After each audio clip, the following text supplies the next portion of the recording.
Good morning friends, welcome to PRS the future academy.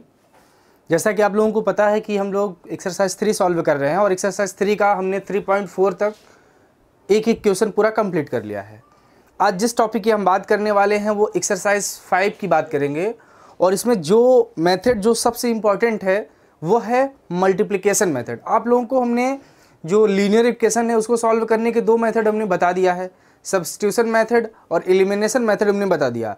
आज जिस method की हम बात करने वाले हैं आपके सामने वो है मल्टीप्लिकेशन मेथड। तो देखिए मल्टीप्लिकेशन मेथड होता क्या है, इसको वज्र गुणनखंड भी कहते हैं और इससे हम जब दो चर के रैखिक समीकरण दिया रहेगा तो इसको सॉल्व कैसे करते हैं उसके लिए देखते हैं कैसे सॉल्व करेंगे। तो सबसे पहले कि अगर कोई दो चर का रैखिक समीकरण देगा तो सबसे पहले कोई दो चर का रैखिक समीकरण ले लें। तो हम रैखिक समीकरण क्या, इसका स्टैंडर्ड फार्मूला ही पहले लिखते हैं। तो इसका स्टैंडर्ड फार्मूला हम जानते हैं क्या होता है, a1x plus b1y plus c1 बराबर 0। ठीक है, दूसरा ये तो पहला हो गया इक्वेशन। दूसरा इक्वेशन क्या होता है, a2x plus b2y plus c2 बराबर 0। यहाँ पे आपको एक चीज़ ध्यान देनी है कि आपने एलिमिनेशन मेथड पढ़ा, सब्स्टिट्यूशन मेथड पढ़ा, जरूरी नहीं था कि उसके बराबर में 0 हो, लेकिन इस मेथड में आपको कंपलसरी है 0 नहीं करेंगे फिर भी काम चलेगा, लेकिन ज़्यादातर आप कोशिश करिएगा कि बराबर में उसको 0 कर देना है सॉरी, और इधर जितने भी नंबर्स रहेंगे उसको इस तरफ ट्रांसफ़र कर लेना है और बराबर 0 इसको हम दिखा देंगे। अब दिखाने के बाद देखिए करते क्या है, इसको हम एक फार्मूला बनाने की कोशिश करते हैं। एक्स और वाई का मान निकालना है तो कुछ फार्मूला बनाने की कोशिश करते हैं इससे ही। तो देखिए फार्मूला कैसे बनेगा, आप क्या करिएगा, सबसे पहले जब मल्टीप्लिकेशन मेथड सॉल्व करिएगा तो एक तरफ एक्स करिएगा और इसके अपान में भी कुछ हम लिखेंगे, क्या लिखेंगे बाद में देखेंगे। ठीक है, बराबर कर दीजिएगा और फिर वाई लिख दीजिएगा और वाई लिखने के बाद फिर एक ऐसे लाइन खींचेंगे, फिर इसके नीचे कुछ आएगा जो अभी हम देखेंगे, फिर उसके बाद क्या लिख देंगे, एक लिख देंगे। देखिए वही चीज़, ये x का फंक्शन जो भी आएगा ये y का आएगा और ये अचर c जो अचर होता है तो अचर के लिए हम क्या मान लेते हैं 1 और इसको ये फंक्शन बना देंगे। ठीक है, ये इसको हम बना देते हैं। अब उसके बाद देखिए सॉल्व कैसे करते हैं, ध्यान से आपको याद रखिएगा इस चीज को, b c और a, इस चीज को याद रखिएगा b c a। ये क्या है देखिए अभी बात करते हैं। देखिए जब x का फंक्शन रहेगा तो देखिए पहले जो x है उसको बंद कर दीजिए। आप x बंद कर देंगे तो देखिए पहला ही आ रहा है b, मतलब जो x के नीचे स्टार्टिंग होगी वो किस नंबर से स्टार्ट होगा, b से। तो देखिए b कैसे है, आप उसको b से भी समझ सकते हैं और ऐसे भी समझ सकते हैं कि जिसका मान हम समझ लीजिए एक ढंग से मान ही निकाल रहे हैं x का मान, तो इसके लिए क्या कर रहे हैं, x को हम बंद कर दे रहे हैं, मतलब x है ही नहीं। तो अब x नहीं है तो दिख क्या रहा है हमको, ये दिख रहा है, ये 4 दिख रहे हैं, इन्हीं का क्या करते हैं, क्रॉस मल्टीप्लाई करते हैं। कैसे मल्टीप्लाई करते हैं ध्यान से देखिएगा, ये b से स्टार्ट है ना तो पहले b का मल्टीप्लाई हम करेंगे, b1 से स्टार्ट करेंगे। ये ध्यान ये रखना कि b1 से स्टार्ट कर देना, c1 से नहीं स्टार्ट कर देना, इसीलिए हमने इस b को लिखा है। तो पहला जो होगा x के नीचे वो क्या आएगा, b आएगा, तो b से स्टार्ट करेंगे तो ये b1 होगा, b1 का मल्टीप्लाई किस में करेंगे, c2 में करेंगे। तो यहां पर जो पहला आएगा वो आएगा b1 मल्टीप्लाई c2 है तो c2 हो गया। ध्यान से ये हो गया b1 मल्टीप्लाई c2। अब दूसरा ध्यान दीजिएगा, जब नीचे से मल्टीप्लाई ऊपर हम करेंगे, मतलब एक का मल्टीप्लाई करने के बाद चाहे नीचे से करें या ऊपर से करें, मल्टीप्लाई में तो कोई चेंजिंग होती नहीं है। तो ध्यान रखिए कि जब पहला लिख देंगे तो दूसरा लिखेंगे तो हमेशा इसके लिए हम क्या यूज करेंगे, माइनस साइन लगा देंगे। ठीक है, माइनस साइन लगा दिया तो देखिए b2 का मल्टीप्लाई किस में करेंगे, c1 में करेंगे। तो ये b2 का मल्टीप्लाई हम कर दिए, b2 का मल्टीप्लाई c1 में कर दिए। आ गया समझ में। अब ध्यान रखिए, अब x का हो गया, अब देखिए b के बाद क्या आता है, c आता है। ठीक है, c तो मतलब जो y का रहेगा वो उसमें c से स्टार्टिंग होगी। तो जो y का है तो y को इसको बंद कर दीजिए। जब y को यहां पे अगर बंद कर देंगे तो आपको 4 फंक्शन फिर दिखेंगे, 1 2 3 4। इसको तो आपने ढक दिया है, तो ढक दिया तो ध्यान रखिएगा यहां पे किससे हम स्टार्टिंग करेंगे, c से स्टार्टिंग करेंगे। ध्यान में रखिए किससे स्टार्टिंग करेंगे, c से स्टार्टिंग करेंगे। तो c से स्टार्टिंग करने का मतलब है c1 का मल्टीप्लाई किस में करेंगे, a2 में करेंगे। ध्यान रखिएगा इसका a1 का मल्टीप्लाई c2 में मत करिएगा, ध्यान रखिएगा A1 का मल्टीप्लाई C2 में गलती से भी मत करिएगा, आंसर गलत आ जाएगा। आप इसको बंद करेंगे तो ये देखिए b के बाद c आता है ना, तो अब c किससे स्टार्टिंग करेंगे, तो c1 का मल्टीप्लाई किस में करेंगे, a2 में करेंगे, तो यहां पे होगा c1 का मल्टीप्लाई करेंगे आप a2 में। आपको ये समझ में आया? अब ये तो बंद है, उसके बाद हमने क्या बताया, इसको एक करने के बाद हम किसका साइन लगाते हैं, माइनस का साइन लगाते हैं, माइनस का साइन हमने लगा दिया।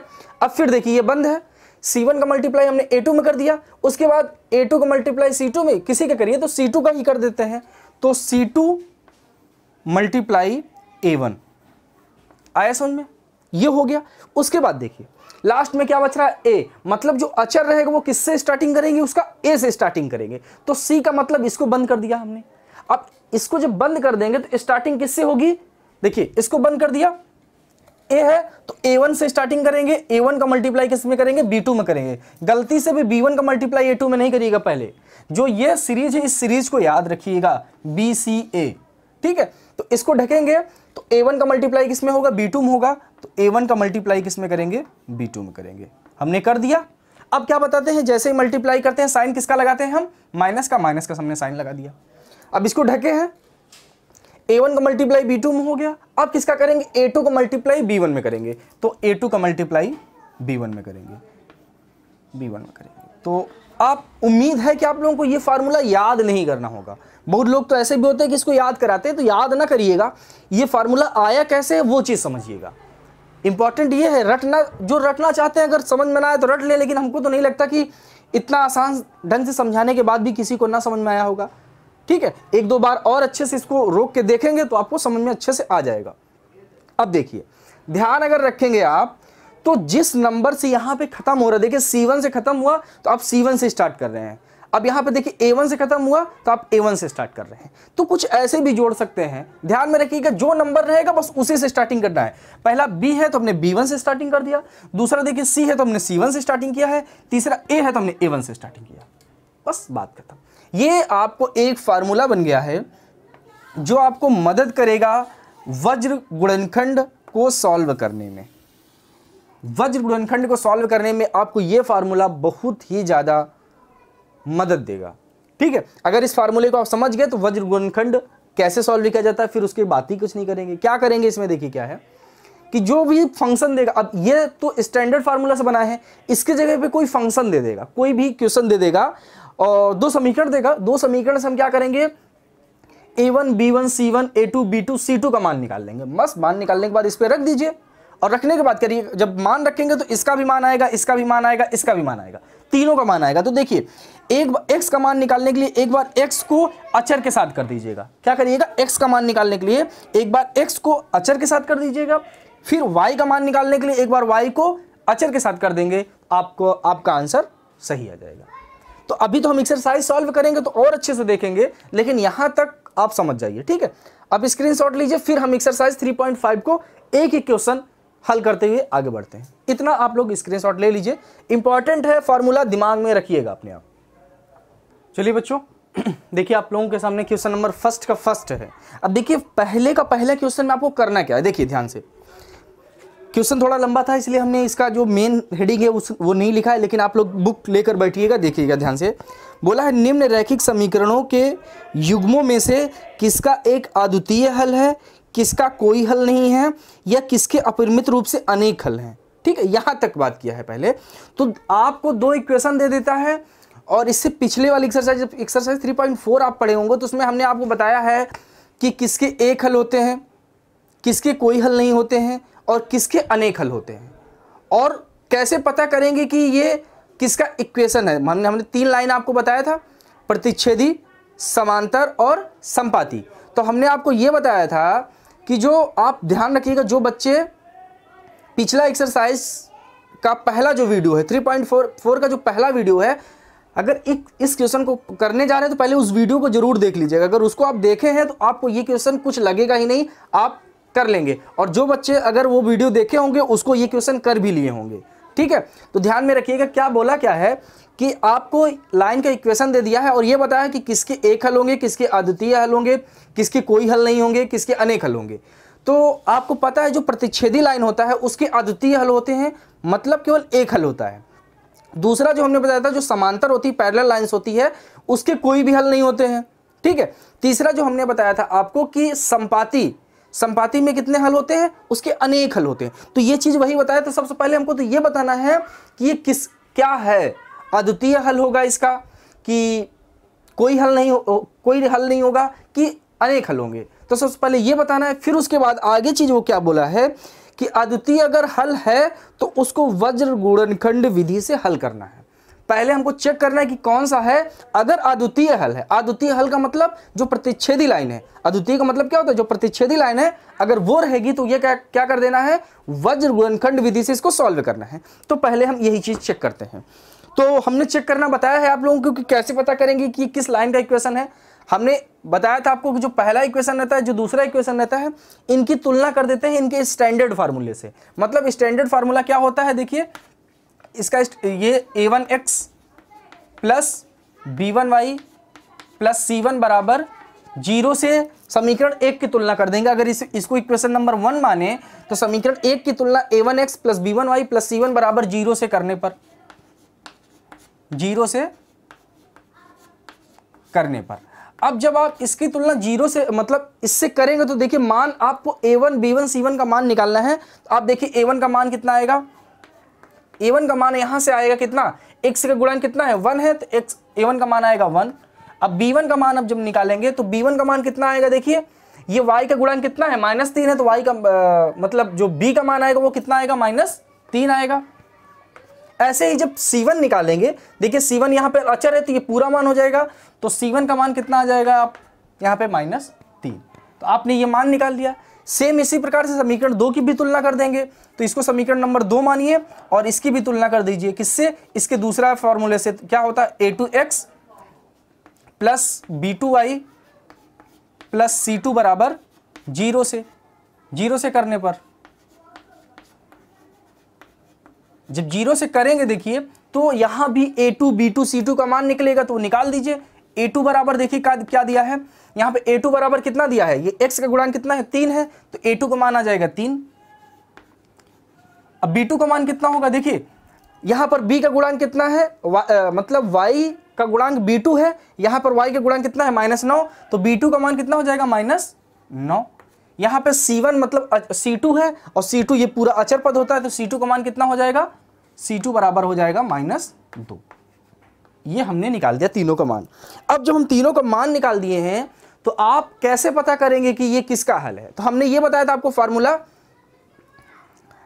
हमने क्या बताया था आपको, a1 अपॉन a2 बराबर b1 अपॉन b2 बराबर c1 अपॉन c2।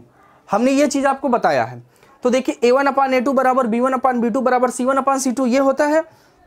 तो इसी में ये सभी का मान रख दीजिए आप।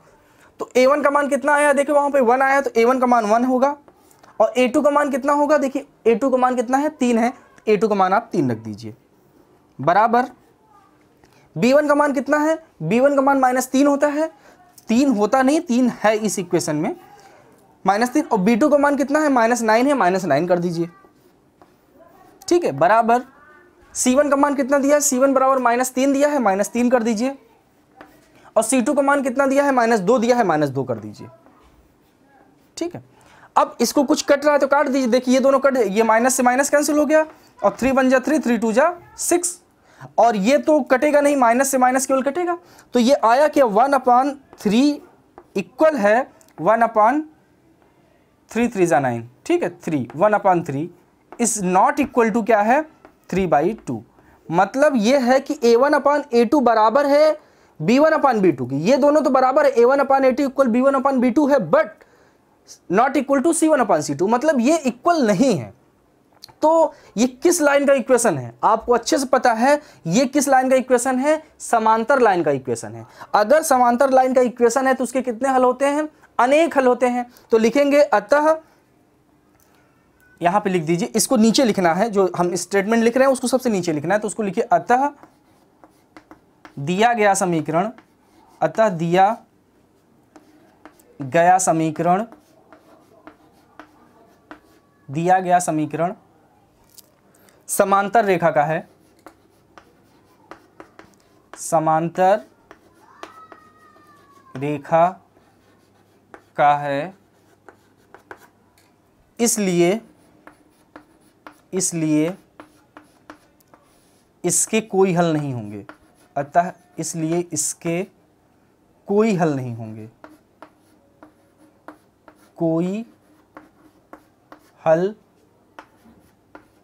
नहीं होंगे।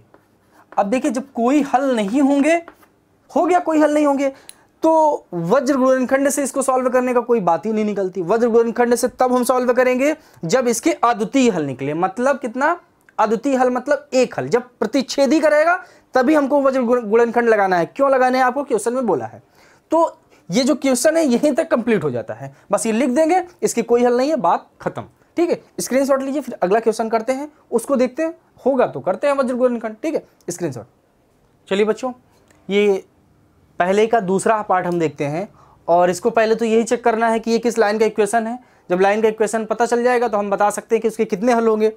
तो कैसे पता करते हैं कि किस लाइन का इक्वेशन है? तो सबसे पहले क्या करते हैं, इसका तुलना कर देते हैं स्टैंडर्ड फार्मूले से। तो इसको तुलना कर दीजिए, इसको समीकरण नंबर 1 मान लीजिए। ठीक है, इसको समीकरण नंबर आप 2 मान लीजिए। तो यहां पे लिख दीजिए समीकरण 1 की तुलना, समीकरण 1 की तुलना a1x plus b1y plus c1 बराबर 0 से करने पर। ठीक है, 0 से करने पर तो तुलना करिए। तो देखिए, x का गुणांक यहाँ पर a1 है, तो यहाँ पर x का गुणांक क्या है? 2। तो a का मान कितना हो जाएगा? a का मान हो जाएगा 2। ठीक है, ऐसे y का गुणांक कितना है? b1, और यहाँ पर y का गुणांक कितना है? कुछ नहीं है, तो कुछ नहीं होता है तो 1 मानते हैं, तो ये हो जाएगा 1। यहाँ पे c1 पूरा अचर पद है, तो c1 का मान देखिए, ध्यान रखिएगा, जब मान निकालेंगे तो 5 को इस तरफ लेकर आएंगे। जब 5 को इस तरफ लेकर आएंगे तो ये प्लस में इधर आएगा तो माइनस में हो जाएगा। तो c1 का जो मान आएगा वो -5 आएगा। ठीक है, आप क्या करिएगा, सबसे पहले इसको इस तरफ ट्रांसफर कर लीजिएगा और माइनस में कर लीजिएगा। ठीक है, अब दूसरा इक्वेशन समीकरण 2 की तुलना, a1 b1 c1 निकल गया। अब समीकरण 2 की तुलना, समीकरण 2 की तुलना,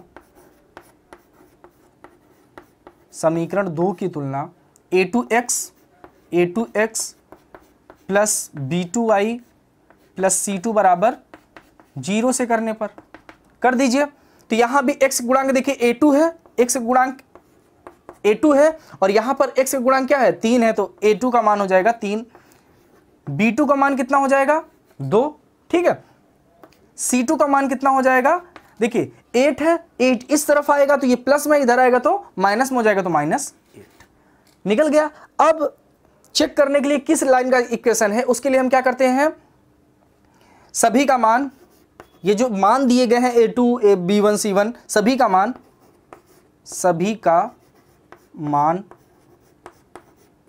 a1/a2 बराबर b1/b2 बराबर c1/c2 में रखने पर।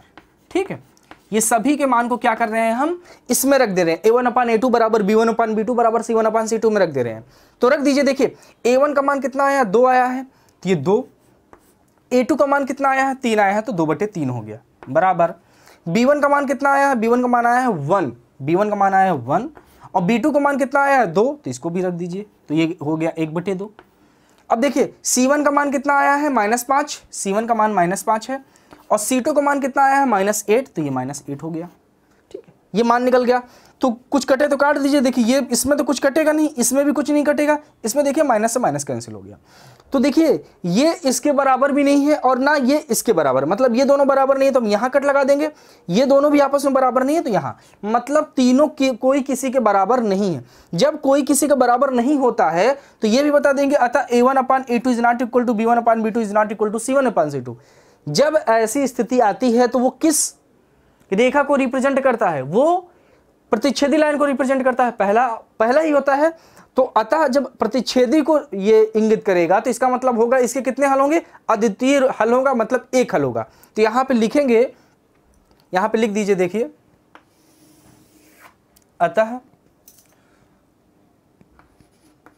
अतः दिया गया समीकरण, अतः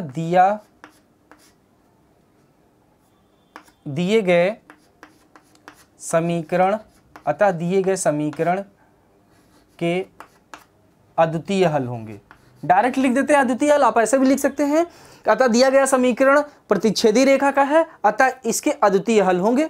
तो आप ऐसे भी लिख सकते हैं, अतः दिए गए समीकरण के अद्वितीय हल होंगे। ठीक है, अब बात किया गया है कि अगर इसके अद्वितीय हल हैं, अब क्या बात है कि अगर इसके अद्वितीय हल हैं तो हमको मल्टीप्लिकेशन मेथड से x और y के मान निकालने हैं। तो हमने मल्टीप्लिकेशन की बात लेक्चर के स्टार्टिंग में कर ली है और इसके फार्मूला भी हमने यहाँ पे बना के लिख दिया है। देखिए ये फार्मूला भी हम बना लिए हैं और कैसे बनाए हैं आप देखे ही हैं, समझ ही गए हैं। तो अब इसी फार्मूले का यूज करेंगे हम यहाँ पे। और आपको हेल्प के लिए देखिए a1 b1 c1 की वैल्यू भी निकली है, तो आपको ज़्यादा मेहनत करने की ज़रूरत नहीं है। इस इक्वेशन को रखिए, इस इक्वेशन को लिखिए और इस इक्वेशन में क्या करिएगा, a1 b1 c1 की वैल्यू रखिए, आपको आंसर निकल आएगा। अब यहाँ पे लिखेंगे वज्र गुणनखंड विधि से।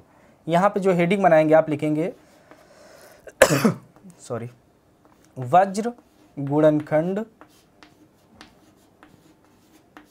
विधि से। ठीक है, अब यहाँ पे मल्टीप्लिकेशन मेथड लगाएंगे आप और इसके लिए क्या लिखेंगे, सबसे पहले फार्मूला लिखेंगे। तो फार्मूले में क्या है, ये दिया गया x अपॉन में क्या है b1 c2 minus b2 c1। ठीक है, बराबर है इसके क्या है y अपॉन क्या है c1 a2 minus c2 a1। ठीक है, ये बराबर है किसके, अचर पद के। अचर क्या है 1 अपॉन क्या दिया गया a1 b2 minus a2 b1। अब इसी में आप सबका मान रख दीजिए। तो देखिए मान रखिए तो यहाँ पे x रहेगा, x अपॉन b1 का मान यहाँ से देखिए। अब ध्यान से मान रखते वक्त बहुत ही ध्यान से रखिएगा मान, थोड़ा भी गलती होगी आपका आंसर गलत हो जाएगा। तो देखिए b1 का मान कितना है, b1 का मान 1 है तो 1 कर दीजिए, मल्टीप्लाई लगाइए।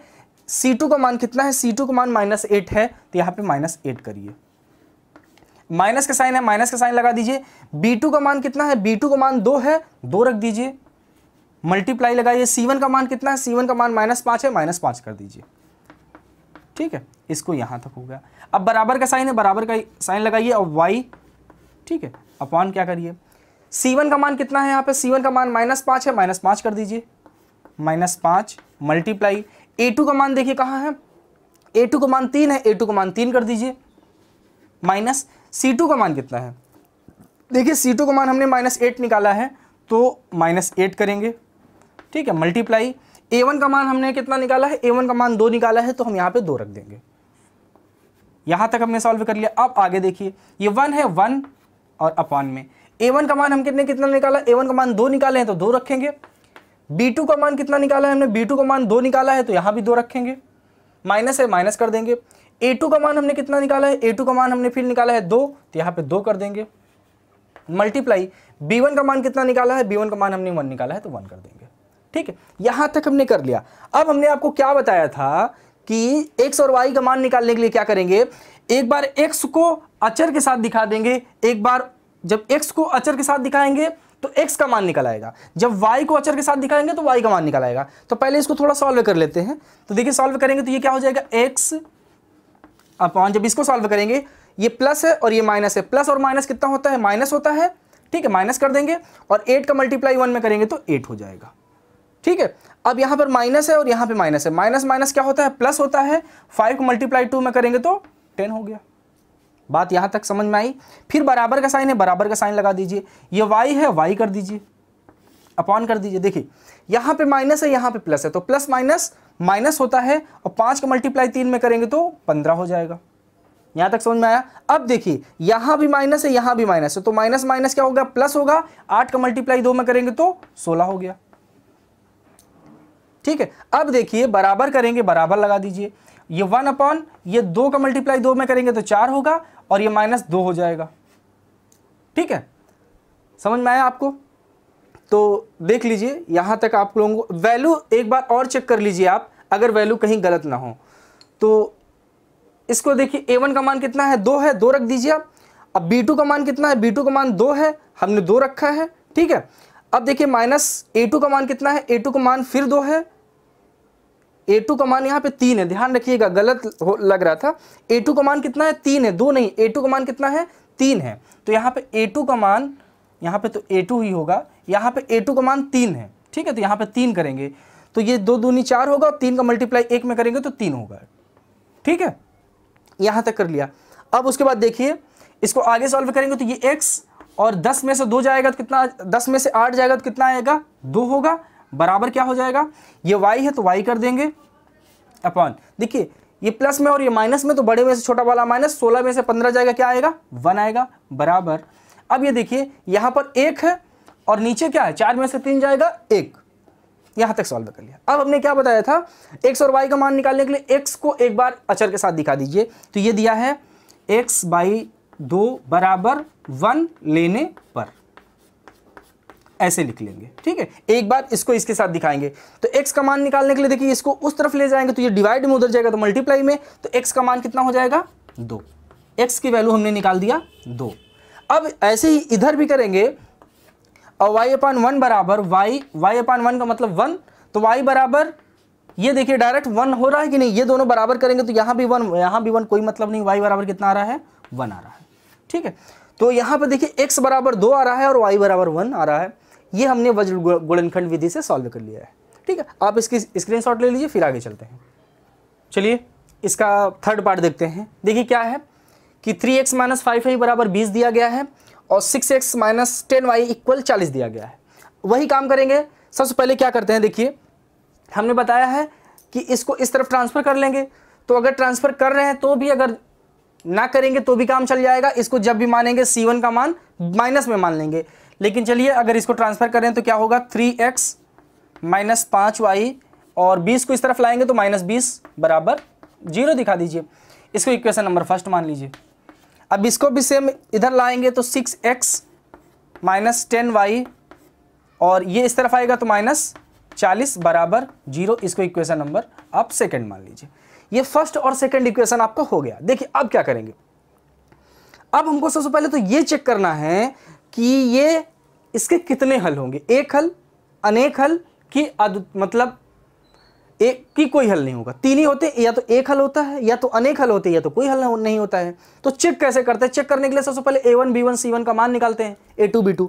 तो सबसे पहले क्या करेंगे, समीकरण 1 की तुलना, देखिए यहां पे समीकरण 1 की तुलना,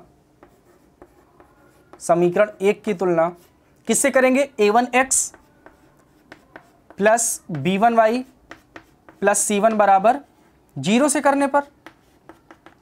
थोड़ा सा काम आप लोग भी किया करिए, 0 से करने पर। अब देखिए a1 का मान निकालिए, तो इतनी उम्मीद है कि अब a1 b1 c1 का मान तो निकाल ही लिए होंगे। तो a1 का मान कितना है, 3 है, b1 का मान कितना निकलेगा, -5, c1 का मान कितना निकलेगा, -20, ठीक है। अब देखिए मतलब a1 b1 का मान ऐसे आ रहा है कि ये देखिए यहां पर a1 का x गुणांक क्या है, a1 है, यहां पर x गुणांक 3 है, तो a1 बराबर 3, ये ऐसे हो रहा है, ठीक है। अब ऐसे क्या करेंगे, समीकरण 2 की तुलना, समीकरण 2 की तुलना, समीकरण 2 की तुलना किससे करेंगे, a2x plus b2y plus c2 बराबर 0 से करने पर। अब 0 से करेंगे तो a2 b2 c2 का मान देखिए, a2 बराबर क्या है, यहाँ पे a2 किसका गुणांक है, x का, तो यहाँ पर x का गुणांक देखिए क्या है, 6 है, तो 6 लिख देंगे। यहाँ पे देखिए y का गुणांक क्या है, b2, यहाँ पर y का गुणांक क्या है, -2 -10, तो b2 का मान कितना हो जाएगा, -10। गुणांक देखते हैं इसमें, ठीक है। और c2 का मान कितना हो जाएगा, यहाँ पे c2 अचर पद है, तो यहाँ पे पूरा मान आ जाएगा, तो ये -40 हो जाएगा। तो c2 बराबर कितना हो जाएगा, -40। अब क्या करते हैं, ये जितने भी मान हैं सभी का मान उठाकर देखिए, सभी के मान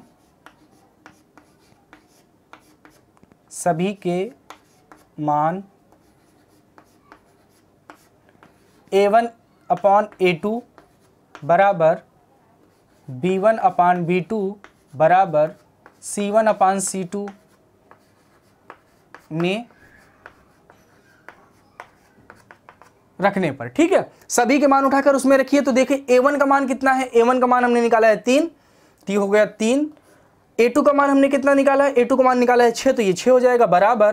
देखिए b1 का मान हमने कितना निकाला, b1 का मान निकाला है -5, तो b1 की जगह पे -5 रखेंगे, ठीक है। B2 का मान हमने कितना निकाला है, B2 का मान निकाला है -10, तो यहाँ पे -10 रखेंगे, बराबर C1 का मान हमने कितना निकाला है, देखिए C1 का मान निकाला है -20, तो -20 करेंगे, और C2 का मान कितना निकाला है हमने -40, तो C2 का मान हो जाएगा -40। ये सभी के मान हमने रख दिए। अब देखिए मान रख दिए, उसके बाद जो कटेगा उसको काट दीजिए। देखिए 3 टाइम्स 1 टाइम्स में जाएगा और ये 2 टाइम्स, मतलब इसका मान हो गया 1/2, बराबर। इसमें देखिए ये माइनस से माइनस पहले कैंसिल होगा। अब 5 के टेबल से ये कट जाएगा, तो 5 1 जा 5 और 5 2 जा 10, तो ये हो जाएगा 1/2, बराबर। अब यहाँ देखिए यहाँ भी माइनस है, यहाँ भी माइनस है, जब ऊपर और नीचे दोनों जगह माइनस होते हैं तो कट जाते हैं, हो गया। अब 20 1 जा 20 और 20 2 जा 40, तो ये भी 1/2 हो गया। मतलब ये देखिए A1/A2 बराबर B1/B2 बराबर C1/C2, मतलब ये तीनों बराबर हैं।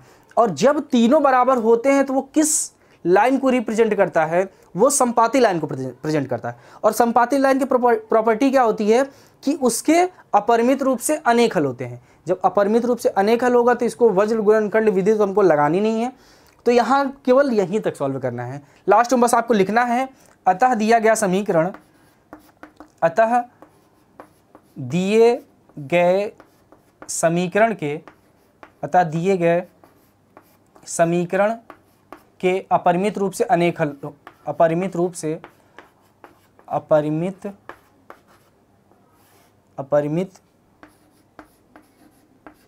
से अनेक हल होंगे, ठीक है, अनेक हल होंगे। जब अपरिमित रूप से अनेक हल हैं तो यहाँ पे मल्टीप्लिकेशन मेथड से हमको x और y के मान निकालने नहीं है, ठीक है। तो यहाँ तक स्क्रीनशॉट लीजिए, फिर इसके अगला चौथा पार्ट हम देखते हैं। चलिए बच्चों, क्वेश्चन नंबर 4 पार्ट की बात करते हैं, 1 का चौथा पार्ट। सबसे पहले तो यही दिखाना है कि ये किस लाइन को रिप्रेजेंट करता है। तो चेक करते हैं, क्या करते हैं, सबसे पहले जो इसका दिया रहता है इसकी तुलना करते हैं। तो इसको समीकरण नंबर सबसे पहले 1 मानिए और इसको समीकरण नंबर क्या मानिए, 2 मानिए। अब देखिए क्या लिखते हैं, समीकरण 1 की तुलना, समीकरण 1 की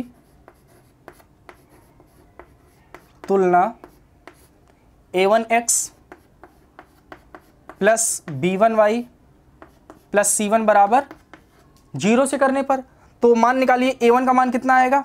A1 का मान मतलब देखिए A1 x का गुणांक है, तो यहाँ पे x का गुणांक कितना है, कुछ नहीं है, तो 1 है, तो 1 लग देंगे। ऐसे B1 बराबर, अब देखिए B1 जो है y का गुणांक है, तो यहाँ पर y का गुणांक कितना है, -3 है, तो यहाँ -3 कर देंगे। ऐसे C1 तो अचर पद होता है, तो C1 का पूरा मान ले लेते हैं, तो 7 -7 हो जाएगा, ठीक है। अब समीकरण 2 की तुलना, समीकरण 2 की तुलना A2x plus B2y plus C2 बराबर 0 से करने पर। और जब 0 से करेंगे तो A2 का मान बताइए, यहां पर A2 x का गुणांक है, तो यहां पे x का गुणांक कितना है, 3 है, तो 3 हो जाएगा। B2 जो है y का गुणांक है, तो यहां पर y का गुणांक -3 है, तो यहां पे एक चीज और ध्यान दीजिएगा, यहां पे आप अगर आपको कैलकुलेशन थोड़ा शॉर्ट हो जाएगा, क्या होगा देखिए, यहाँ पे 3x है, यहाँ पे -3x है, यहाँ पे 15 है। मतलब ये देखिए सभी में अगर 3 से हम भाग दे दें, मतलब सभी में 3 से भाग दे दें, दोनों पक्षों में, इधर भी भाग दे दें, इधर भी भाग दे दें, तो आपको पता है कि जब किसी भी समीकरण में दोनों पक्षों में कुछ जोड़ दें या कुछ घटा दें या किसी से गुणा कर दें या किसी से भाग कर दें, तो उसके समीकरण में कोई भी परिवर्तन नहीं होता है, कोई भी मान में चेंजिंग नहीं होती है। तो क्या करेंगे, 3 से दोनों पक्षों में जब भाग देंगे तो ध्यान रखिएगा, जब इसमें भाग देंगे तो ये 3 से जब इसको भाग देंगे तो ये केवल x आएगा कि नहीं। 3 से इसको भाग देंगे तो ये 3 से 3 कट जाएगा, तो केवल x आएगा। यहाँ 3 से भाग देंगे तो ये भी 3 से 3 कट जाएगा, तो यहाँ क्या बचेगा, केवल -y बचेगा, ठीक है। इसको भाग देंगे तो कितना बचेगा, 3 का भाग 5 में 15 में देंगे तो 5 बार जाएगा, तो यहाँ -5 बचेगा बराबर 0। इसको इक्वेशन नंबर 2 मानिएगा। हमने ऐसा क्यों किया है कि आपको देखिए अब A2 B2 C2 का मान छोटा प्राप्त होगा, जिससे कैलकुलेशन में आपको आसानी होगी। तो देखिए यहाँ पर अब इसकी तुलना इससे करिए, तो A2 का मान कितना आएगा, 1 आएगा, तो A2 बराबर क्या हो गया, 1 हो गया। अब B2 का मान कितना हो गया, B2 का मान -1, तो ये -1 कर दीजिए। अब C2 का मान कितना होगा, C2 का मान यहाँ पे देखिए -5 है, तो C2 का मान -5 कर दिया हमने। आया समझ में। अब क्या करेंगे, सभी के मान किसमें, जो इसका फार्मूला है देखिए, सभी के मान सभी के मान, सभी के मान का मतलब इसका भी पूरा मान और इसके भी पूरे मान, सभी के मान a1/a2 बराबर b1/b2 बराबर c1/c2 में रखने पर, ठीक है, रख दीजिए। तो a1 का मान कितना है, देखिए a1 का मान 1 है तो ये 1, और a2 का मान कितना है 1 है तो 1 हो गया, 1/1 हो गया, बराबर b1 का मान कितना है, b1 का मान हमने निकाला है -3 तो b1 का मान -3 हो गया। अब b2 का मान हमने कितना निकाला है, b2 का मान हमने निकाला है -1 तो यहाँ -1 हो गया, बराबर c1 का मान हमने यहाँ -7 निकाला है और यहाँ पे c2 का मान हमने कितना निकाला है -5 कर दिया। देखिए कुछ कटता है तो काट देते हैं, ये तो कुछ कटेगा नहीं, ये तो वैल्यू 1 आ जाएगी, और ये कटेगा तो यहाँ पे कितना आएगा 3, क्योंकि नीचे 1 का कोई मतलब रहता नहीं है। यहाँ से माइनस कैंसिल करेंगे तो ये क्या आएगा 7/5। मतलब हम यहाँ पे ये देखते हैं कि ये इसके बराबर नहीं है और ये भी इसके बराबर नहीं है तो कट लगा देंगे। अतः हम कह सकते हैं कि a1/a2 is not equal to b1/b2 बराबर is not equal to c1/c2। अतः ये किस लाइन को रिप्रेजेंट कर रहा है, अतः यह प्रतिच्छेदी को रिप्रेजेंट कर रहा है, और प्रतिच्छेदी की प्रॉपर्टी ये होती है कि इसके कितने हल होते हैं, अद्वितीय रूप से एक हल होता है, ठीक है। जब एक हल होगा तो वही तो करना जिसके एक हल है उसी को हम वज्र गुणनखंड विधि लगा रहे हैं और उससे x और y का मान निकाल रहे हैं। तो नीचे लिख लीजिएगा, अतः इसके अद्वितीय रूप से एक हल होंगे, अतः वज्र गुणनखंड विधि से हल करने पर, ठीक है। तो अब चलिए हल करते हैं। तो हल कैसे करेंगे, सबसे पहले यहां पे लिखेंगे वज्र गुणनखंड विधि से, ठीक है। अब यहां पे मल्टीप्लिकेशन मेथड लगाते हैं, और मल्टीप्लिकेशन मेथड के लिए हमने क्या बताया है, आप लोगों को फार्मूला लिख ही दिया है। सबसे पहले ये फार्मूला आप लोग नोट करिए, ये फार्मूला क्या है, x अपॉन क्या दिया है b1c2 माइनस b2c1 बराबर y upon c1a2 minus c2a1 बराबर 1 अपॉन क्या है a1 b2 minus a2 b1, ठीक है। ये फार्मूला कैसे लाए हैं आपको अच्छे से पता है, कुछ रटना नहीं है, हमने फार्मूला कैसे निकाला है आपको पहले ही बता चुके हैं। तो चलिए यहाँ पे देखिए x का मान रखिए, x देखिए यहाँ पे x है, b1 का मान यहाँ पे देखिए, ये जो मान निकले इसी को रखना है। तो b1 का मान कितना है -3 है तो -3 कर देते हैं, मल्टीप्लाई है मल्टीप्लाई कर देते हैं, ठीक है। c2 का मान कितना है, देखिए यहाँ पे ध्यान से, c2 का मान यहाँ पर है -5 है तो ये -5 कर देते हैं, ठीक है, ये -5 कर दिया। माइनस का साइन है, माइनस का साइन हमने लगाया। b2 का मान कितना है, b2 का मान कितना है -1 है, b2 का मान -1 है, ठीक है। तो b2 का मान -1 इसको लगाइए -1 मल्टीप्लाई c1 का मान बताइए, c1 का मान कितना है -5 है तो c1 का मान -5 कर दिया हमने, बराबर का साइन y लिखिए, y अपॉन c1 का मान देखिए, c1 का मान कितना है -7 है तो -7 करते हैं, मल्टीप्लाई a2 का मान, a2 का मान यहां से निकालेंगे, a2 का मान कितना है 1 है, 1 करते हैं, माइनस c2 का मान देखिए, c2 का मान -5 है तो यहां पे लिखेंगे -5 मल्टीप्लाई a1 का मान देखिए, a1 का मान यहां से है, a1 का मान 1 है तो यहां पे 1 कर देते हैं, बराबर होगा 1 अपॉन a1 का मान कितना है, a1 का मान 1 है, 1 करते हैं मल्टीप्लाई b2 का मान कितना है, देखिए b2 का मान है -1 है तो b2 का मान -1 करते हैं, माइनस a2 का मान कितना है, a2 का मान 1 है, 1 रखिए, 1 करिए मल्टीप्लाई b1 का मान कितना है, b1 का मान -3 है, -3 कर दीजिए, ठीक है। इसी को हमको सॉल्व करना है। आप एक बार वैल्यू को फिर से चेक कर लीजिए, देखिए, क्योंकि वैल्यू गलत होगी तभी गलत होगा, अदरवाइज इसमें कुछ है ही नहीं करने के लिए। x देखिए पहले b1 है तो b1 का मान कितना है -1 है, b1 का मान -3 है, -3 कर दिया हमने। फिर उसके बाद मल्टीप्लाई c2 का मान कितना है -5 है, हमने -5 कर दिया, माइनस लगाया। फिर b2 का मान कितना है, b2 का मान हमने निकाला है -1 तो b2 का मान -1 कर दिया, मल्टीप्लाई c1 का मान कितना है, c1 का मान -7 है, c1 का मान कितना है -7। अब यही देखिए गलती हुई, c1 का मान कितना है -7 और यहाँ हमने -5 रखा है, ठीक है। तो c1 का मान -7 है तो यहाँ पे -7 करिए, ठीक है, बराबर देखिए y। अब वहाँ पे c1 है, c1 का मान कितना है -7 अभी कही है, -7 मल्टीप्लाई a2 का मान कितना है a2 का मान हमने निकाला है 1, तो 1 कर दिया, माइनस किया हमने, फिर देखिए C2 का मान -5 है, -5 किया, मल्टीप्लाई किया, A1 का मान कितना है, A1 का मान हमने 1 निकाला है, 1 रख दिया, बराबर करेंगे 1 अपान A1 का मान, देखिए A1 का मान 1 है, 1 करेंगे, मल्टीप्लाई B2 का मान -1 है, -1 कर दिया, माइनस करेंगे, फिर A2 का मान कितना है, A2 का मान 1 है, 1 करेंगे, मल्टीप्लाई करेंगे, B1 का मान कितना है, B1 का मान -3 है, -3 कर दिया। अब देखिए बच्चों इसके आगे ये x है, x करेंगे, अब इसको सॉल्व करते हैं। देखिए यहाँ पे देखिए माइनस है और यहाँ माइनस है, तो दोनों मल्टीप्लाई हो जाएगा, माइनस माइनस प्लस हो जाएगा, और 5 का मल्टीप्लाई 3 में करेंगे तो कितना होगा, 15 होगा। अब यहाँ पे देखिए ये माइनस है और ये माइनस है, माइनस माइनस प्लस होगा, और प्लस का मल्टीप्लाई जब माइनस में करेंगे तो माइनस हो जाएगा, तो -7 हो जाएगा।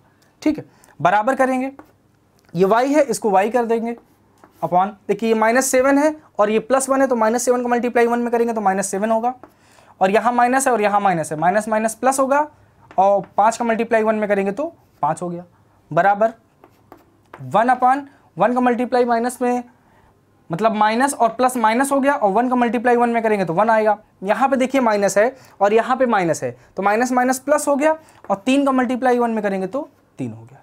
ठीक है, अब इसको देखिए सॉल्व करिए, ये x होगा, और देखिए 15 में से 7 जाएगा, कितना आएगा, 8 आएगा, तो x अपान 8 हो गया। इसको सॉल्व करिए, ये y होगा, y देखिए अलग अलग साइन है तो हमेशा बड़े में से छोटा वाला माइनस हो जाएगा, तो 7 में से 5 जाएगा, कितना आएगा, 2 आएगा, तो ये बचेगा -2, बराबर ये देखिए यहाँ पे वही चीज़, अलग अलग साइन है तो बड़े में से छोटा वाला माइनस, तो 3 में से 1 जाएगा, कितना आएगा 1, 3 में से 1 जाएगा 2 आएगा, चिन्ह किसका रहेगा, बड़े वाले का, तो बड़े वाले का साइन क्या है, +1 कर दिया। अब हमने क्या बताया है कि इसका मान निकालने के लिए एक बार x को अचर के साथ रखते हैं और एक बार y को अचर के साथ रखते हैं। तो पहले क्या करेंगे, x अपान 8 बराबर 1/2 लेने पर। ठीक है, जब ऐसे करेंगे तो देखिए 2 से 4 ये कट जाएगा, कितने टाइम, 4 टाइम, 4 का मल्टीप्लाई जब ऊपर ले जाएंगे तो ये करेंगे तो x बराबर कितना आएगा, x बराबर आ जाएगा आपको 4। ठीक है, सेम यही काम यहाँ करते हैं, तो ये y अपान -2 है बराबर 1/2 है, तो 2 से 2 ये भी कट जाएगा, तो इसका मान कितना आएगा, ये माइनस है, माइनस उस तरफ चला जाएगा, तो ये y बराबर कितना जाएगा, -1। तो x बराबर कितना आ रहा है, 4 आ रहा है, और y बराबर -1 आ रहा है। ठीक है, स्क्रीनशॉट ले लीजिए।